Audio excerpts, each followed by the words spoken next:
Salud.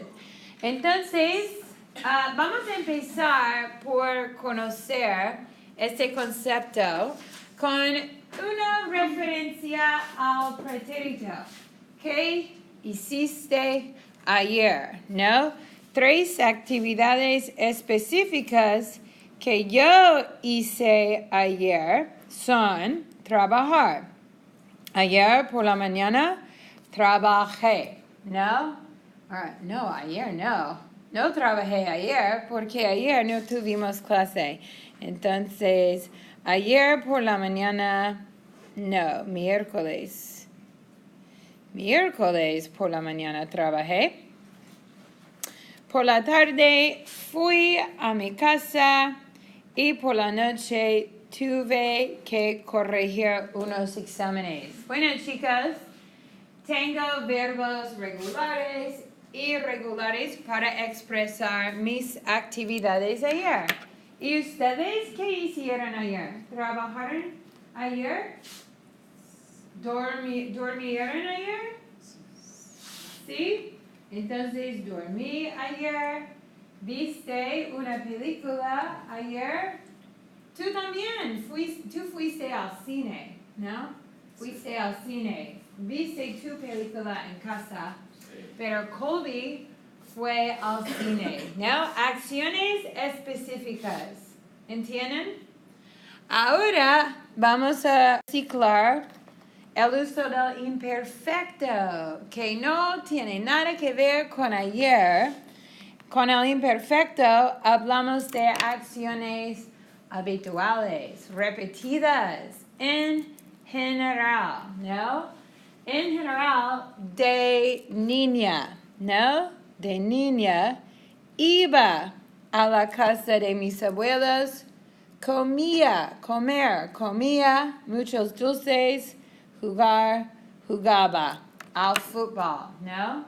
¿Y ustedes jugaban al fútbol de niños? ¿Qué jugaban?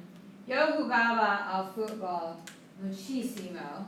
¿Y ustedes qué deportes jugaban de niños? ¿Jugaban al fútbol americano? ¿El béisbol? ¿El tenis? ¿El golf? ¿Qué jugaban? ¿Natación? ¿Tú? ¿No? ¿Nadabas de niña? ¿No? Sí. ¿Nadabas? ¿No? ¿Qué más? ¿Jugaban al fútbol? ¿Jugaban al voleibol? ¿El béisbol? La carrera. Ah, la carrera. Tú corrías, ¿no? Hola, Wilfred. Bueno, chicos, en este contexto con el imperfecto, usamos el imperfecto para acciones, actividades repetidas, ¿no? Entonces, para resumir, la diferencia básica entre el pretérito y el imperfecto es el pretérito se usa para acciones específicas. Ayer, la semana pasada, el año pasado, ¿no? El imperfecto se usa para acciones repetidas. Y hoy nosotros vamos a ver o leer una historia sobre una experiencia muy importante en los Estados Unidos. La experiencia de recibir la licencia de conducir, ¿no? Conducir por la primera vez independientemente. Y nada, recibir la licencia de conducir. Pero antes de leer e identificar todo en esta historia, quiero recordarles la gramática del uso del pretérito y imperfecto. Nosotros vamos a enfocar en the meaning, clarificar the meaning y después los usos gramaticales. Entonces, para empezar, tenemos la primera oración del párrafo. Cuando tenía 16 años, recibí mi licencia de conducir. So let's focus on the meaning. What is this sentence basically telling us? When I was Yeah, that I was 16 when I got my license. Exactly. Okay, so now we know that what it means. Let's take a look at these verbs. Tenía, pretérito, or imperfecto. Imperfecto. Muy bien. Recibí, pretérito or imperfecto? Pretérito. No? Now, let's figure out why. Let's start with the preterite one, because that one's a little more obvious. Yo recibí mi licencia de conducir, saying what again? I what? Received or got my driver's license. No? So why would that be the preterite tense? That only happens One time, exactly. You either get it or you don't get it. It's a one-time action completed in the past. So hopefully that makes sense why that one's in the preterite. But tenía 16 años, being in the imperfect, probably doesn't make sense, right? Because it probably contradicts what I was just saying about specifics. And being 16 is a pretty specific time frame with a clear beginning and end. And this is an exception to the rule, okay? It's a total exception to the rule that we just memorize and we learn, even though it's not consistent with the general uses of the preterite and the imperfect. So today we're going to really identify very black and white uses of the preterite and the imperfect, because at the 201 level, that's all I'm expecting you to do. If you go on a major or minor in Spanish, you can examine these uses further. But when you do the supersite homework, and when you do the ampliación, and when you do the test and the final exam, the examples are going to be like 90% of the time very black and white uses of the preterite and the imperfect. Hold that thought. So on your papers down at the bottom, because we're going to use an acronym here with the uses of the imperfect, put age at the bottom, because that's what I'm saying here. Tenía 16 años. Whenever on the supersite you have the verb tener, or on your test with a number in años, you know it's talking about age, and therefore you're going to use the imperfect. Tener, tenía. Whenever you say how old you were or anyone else was, you use the verb tener and you say tenía. Sí, pregunta. Sí, so couldn't you think about it like, I guess for it to kind of make sense, you're 16 for more than one day, so it's a repeating. Sure. That's a great way to think about it. It's ongoing for that whole year. It's repeated for that year. Sí. Okay, otro ejemplo. Durante toda mi adolescencia quería conducir. So first, meaning. What's this basically saying? Throughout what?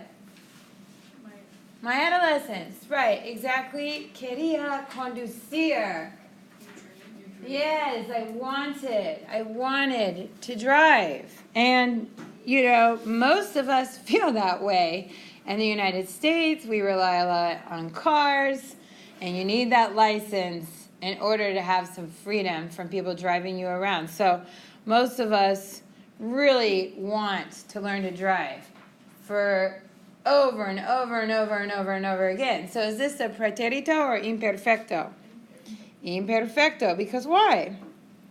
Wanting is ongoing. It's repeated. It's not just one day you wanted to drive. All of us know it's years. We're like dying to drive. So we're using the imperfect because this is an ongoing action. And typically, necesitar, necesitaba, querer, querría, wanting, needing, desiring anything is typically ongoing. It's typically in the imperfect when we use those verbs in the past. And furthermore, we know querer, the infinitive of this verb, in the preterite, it doesn't even mean to want. It means to try or to refuse to do something. It was one of those verbs that changes meaning in the preterite. So it doesn't have anything to do with wanting in the past tense unless it's used in the imperfect. Also, toda mi adolescencia definitely indicates a habitual action. Okay? And stop me if any of this doesn't make sense. Okay. Otro ejemplo. Yo practicaba manejar todos los días means what? Every single day. So, practicaba es el pretérito or imperfecto? Imperfecto, why? Did I just practice one time before my driver's test? No, repeatedly, habitually. No? So, es lógico que es practica imperfecto. Okay, antes de tomar el examen, Yo estaba lista y un poco nerviosa. Lista, nerviosa. What am I talking about here? Feeling, how you feel and where you are. Always use the verb estar. So, imperfecto or pretérito. Imperfecto, because we have aba. But furthermore, lista, nerviosa are feelings. And feelings, in this context, before taking the test, these are how I was feeling. Was feeling before the test. So again, this wasn't just a one moment sentiment. This is building up prior to the test.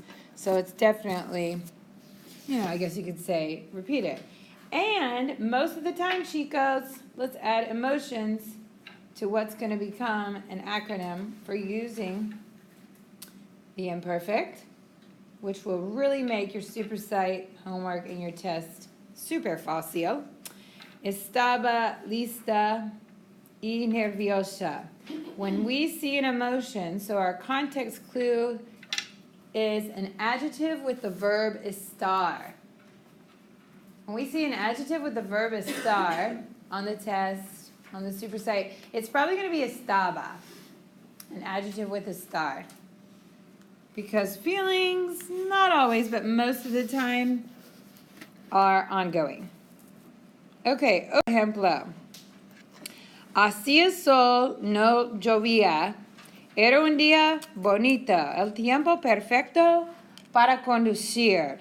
What am I talking about here? Hacía sol, no llovía. The weather. Muy bien. Excelente. Pretérito or imperfecto? Hacía, llovía. Imperfecto. When we talk about what the weather was like, when we describe the weather, we're going to use the imperfect. So here's another context clue for you.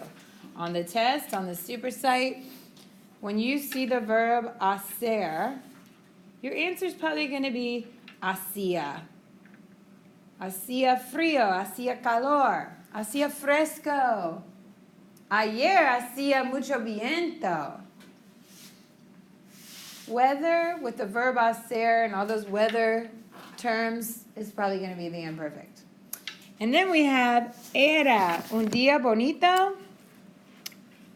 Pretérito or imperfecto? We talked about this on class on Wednesday. ¿Cómo era tu primer carro? Era un día bonito. Era, even though it's not abaía, it's the irregular form of what? What am I saying here? It was ser. Muy bien, Jake. So era is the imperfect of ser because what am I doing here? I'm saying what? Era un día bonito. It was a beautiful day. And when we describe in the past tense, we're going to use the imperfect. So you can put that under H. Describe. Era un día bonito. Mi primer carro era un cabriolet. Or el primer carro de Aaron era un Prius. No, that's not just one time. That wasn't just one completed action. That was like ongoing. That was her first car. Was plus adjective. Ser plus an adjective. Bonito, like la casa de mis abuelos era pequeña. No? Or yo era feliz de niña. So era, ser plus an adjective is probably going to be in the imperfect. On the superset, if you see er or ser with an adjective, it's probably era, a form of era, because we're describing. Okay?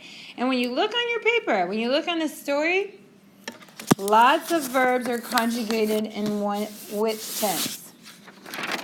Tenía, quería, practicaba, estaba, hacía, llovía, era. What do we see a lot of? Abaía. No? Abaía is what tense? Imperfect. We see lots of imperfect at the beginning of the story because every good story has three parts. An introduction, a body, and a conclusion. And what's the introduction for? The introduction is for what? Background information. Excelente. How you were feeling. What the weather was like. Context. Some sort of way we set the scene. It was a dark and stormy night. That would be the imperfect. Or once upon a time there lived a beautiful princess in a big castle. Those are descriptions. That's background information. So a lot of times in our introduction, in our intro, and every good story has an introduction, we use the imperfect because we're giving background information. We're setting the scene. We're describing what was going on. And then if you look, and we'll get to this right now, when you look at the body of the story, we see a lot of what tense? The preterite. Because after we set the scene, after we give this background information to our reader or our listener, then in the body we start talking about the specific events, the details, what happened, right? And therefore we're going to see a lot of the preterite. And I want you to remember that when you write your paragraphs for the ampliación. I want you to remember that when you do the superside homework. I want you to remember that when you take the chapter 11 test. That in the introduction there's a lot of imperfect because we're giving background information, but the body is full of preterite. Not exclusively, but a lot of it. And here we are. This sentence transitions from the introduction to the body of our story. Eran las 4 de la tarde cuando el examen empezó. What am I talking about here? I'm telling you what? It was 4 o'clock when the test started, right? So we have dos verbos. Eran, empezó. Eran es el pretérito or imperfecto? Imperfecto, muy bien. Pretérito es empezó es el pretérito, ¿no?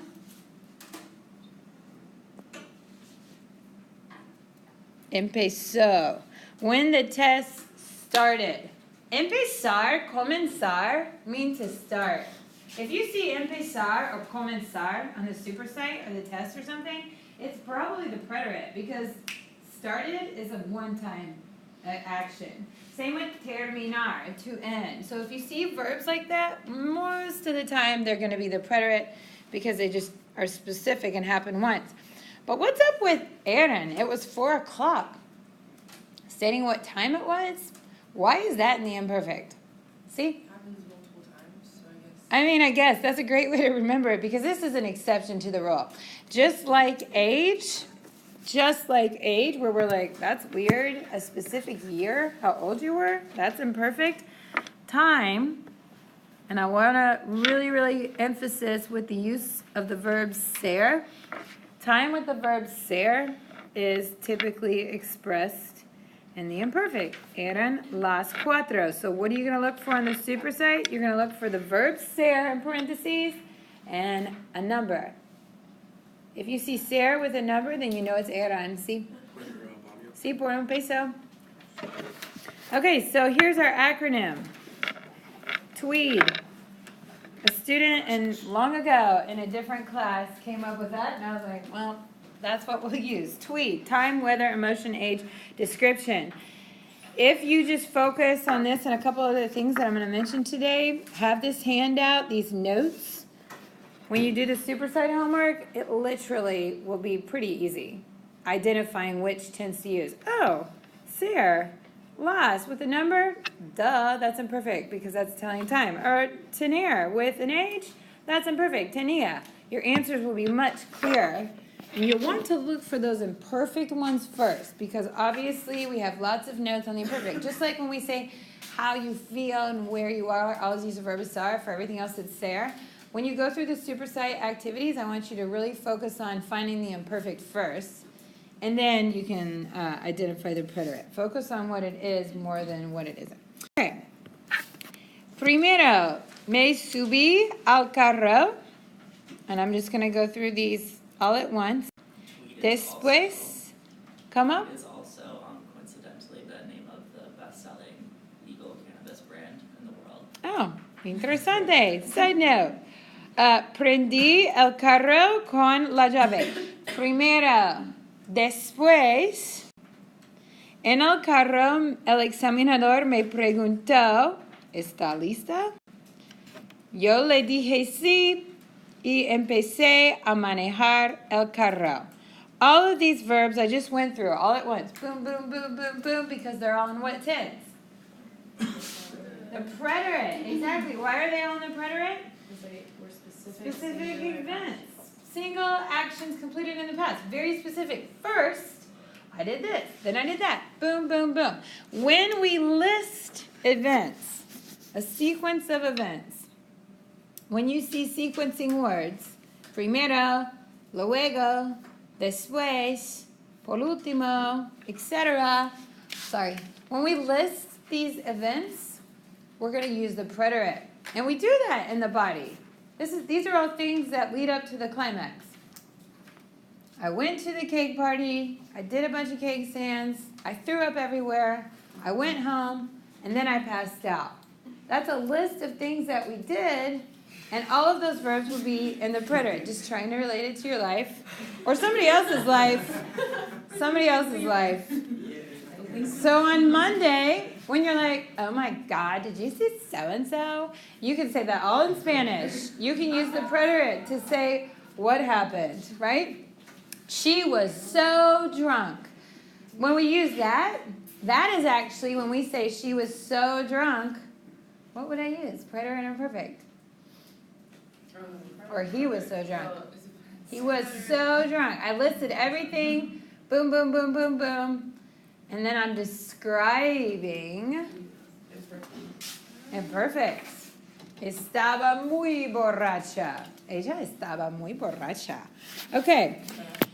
But typically, when we list off the events that took place, we're going to use the preterite tense. Okay, but when we describe, we'll switch it back to the imperfect. So you can see how simultaneous these are used. Okay. Dije. What is yo le dije? Me? Yo le dije sí. I said yes. I said yes. Dije comes from decir. Remember, it's one of those irregular preterites from chapter 9. So if you still don't know those irregular preterites from chapter 9, you need to make sure you know them, because we're going to apply to chapter 10. Here in a second, we'll see an example of decir, dije, in a different form. Manejaba muy bien cuando otro carro me pasó rápidamente. Inmediatamente yo puse los frenos. No? So what do we have here, chicos? You were doing really well and then a car passed you very fast, and immediately you... It's okay if you don't translate it literally. I did what? What are los frenos? The brakes. Right, exactly. Okay.